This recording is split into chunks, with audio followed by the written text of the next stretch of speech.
अरुण, क्या कुछ तैयारियां देखी जा रही हैं? क्योंकि जिस तरह से पहले लोकसभा चुनाव हो चुके हैं उत्तराखंड में, अब दोनों विधानसभा जो सीटें हैं इन पर उपचुनाव होने हैं, तो किस तरह की तैयारियां देखी जा रही है पार्टियों की?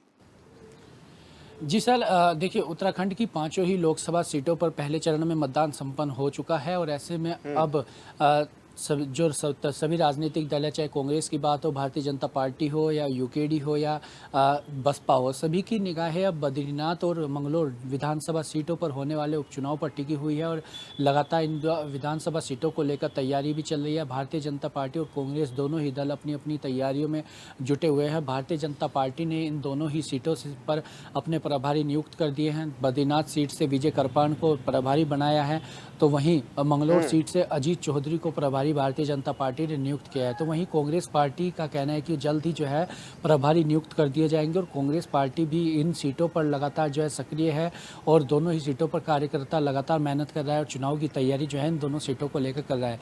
तो ऐसे में इन दोनों ही सीटों को लेकर भी राजनीतिक दलों की साख इस बार दांव पर लगी हुई है। जिस तरीके से लोकसभा चुनाव हुआ, पांचों सीटों को लेकर भी राजनीतिक दलों की साख दांव पर है, तो वही बद्रीनाथ विधानसभा सीट और मंगलोर विधानसभा सीट जो है उसको लेकर भी जो है राजनीतिक दलों की साख अब दांव पर लगी हुई है। मंगलोर सीट की अगर बात की जाए तो दिवंगत सरवत करीम अंसारी जो कि वहाँ बसपा से विधायक रहे थे, तो उनके निधन के चलते जो है ये सीट खाली हुई। तो वहीं बद्रीनाथ लोकसभा जो विधानसभा सीट है उस पर राजेंद्र भंडारी जो कि कांग्रेस के विधायक थे, सिटिंग एमएलए थे, उन्होंने कांग्रेस पार्टी को छोड़कर भारतीय जनता पार्टी का दामन थामा, तो उस वजह से जो है वो विधानसभा सीट खाली हुई है। तो लेकिन अब इन दोनों ही विधानसभा सीट पर होने वाले उपचुनाव को लेकर राजनीतिक दल अपनी तैयारियों में जुटे हुए हैं, लगातार तैयारी की जा रही है और दोनों ही दल अपनी अपनी जीत की ताल इन दोनों ही विधानसभा सीटों पर ठोक रहे हैं। हालांकि अभी इन दोनों सीटों पर होने वाले उपचुनाव की अभी अधिसूचना जारी नहीं हुई है।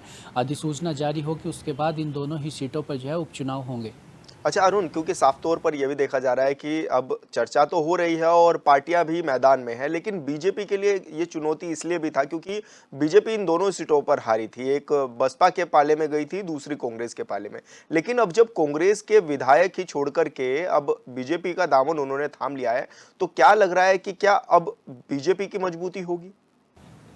जी सर, देखिए अगर बद्रीनाथ विधानसभा सीट की अगर बात की जाए तो बद्रीनाथ से कांग्रेस के जो सिटिंग एमएलए थे राजेंद्र भंडारी जी, उन्होंने भाजपा कांग्रेस का दामन छोड़ा और भारतीय जनता पार्टी का दामन थमा। ऐसे में पूरे कयास लगाए जा रहे हैं कि भारतीय जनता पार्टी राजेंद्र भंडारी को ही वहां से अपना प्रत्याशी बनाएगी।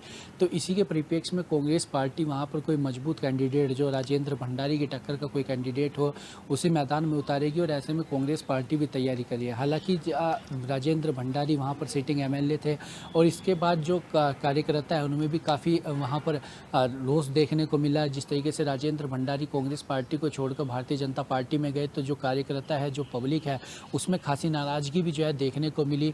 तो ऐसे में हालांकि अभी तक जो है भारतीय जनता पार्टी की स्थिति मजबूत है नहीं, ये कहना अभी मुश्किल होगा क्योंकि अभी अधिसूचना जारी होगी, उसके बाद कांग्रेस पार्टी भी अपना प्रत्याशी मैदान में उतारेगी और कांग्रेस का प्रत्याशी कौन होगा ये भी देखने वाली बात है। उसके बाद ही जो है ये सब चीज़ें निष्कर्ष निकाल पाएगा कि जो है कौन कैंडिडेट मजबूत है या किस तरीके से जो है चुनाव लड़ा जाए। तो वहीं मंगलोर अगर विधानसभा सीट की बात की जाए तो कांग्रेस पार्टी के लगभग जो है जो प्रत्याशी है वो फाइनल है और ऐसे में कयास ये लगाए जा रहे हैं कांग्रेस पार्टी काजी निजामुद्दीन जो कि वहाँ से विधायक भी रहे हैं और लंबे समय से जो है वो वहाँ से चुनाव लड़ते रहे हैं, तो ऐसे में उन्हें ही जो है वहाँ से प्रत्याशी बनाएगी।